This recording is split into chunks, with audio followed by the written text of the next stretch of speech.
अस्सलाम वालेकुम। आप देख रहे हैं के न्यूज एचडी। मैं हूं हारिस अली शाह गिलानी। चलते हैं आज की अहम खबरों की तरफ। आप देख रहे हैं के न्यूज चैनल इंटरनेशनल। रुक करेंगे साहिवाल का।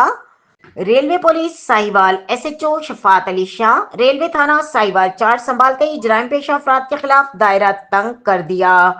नईम कबाड़ी गैंग रेलवे मटीरियल चोरी का अहम रुकन इकबाल और बाली वल्द बशीर अहमद, जो कि थाना रेलवे पुलिस साहिवाल के रेलवे मटीरियल चोरी के मुकदमात में 1 साल से इश्तेहारी था, मुखबर खास की इत्तला पर एसएचओ रेलवे पुलिस अपनी टीम के हमरा इकबाल और बाली को गिरफ्तार करने में कामयाब हो गए। इकबाल और बाली को गिरफ्तार करने पर अहले इलाका पाकिस्तान रेलवे पुलिस एसएचओ और मुकम्मल टीम को मुबारकबाद पेश करते हैं। रेलवे पाक मुलाजिम अहले इलाका में खुशी की लहर। जराइम पेशा अफराद की वजह से अहले इलाका और रेलवे मुलाजमीन खौफजदा रहते थे। सहाफियों से बात करते हुए बताया, रेलवे मटीरियल चोर मंशियात फरोश और जितने जराइम पेशा अफराद और रेलवे जगह पर नाजायज काबिज अफराद के खिलाफ दायरा तंग कर दिया गया।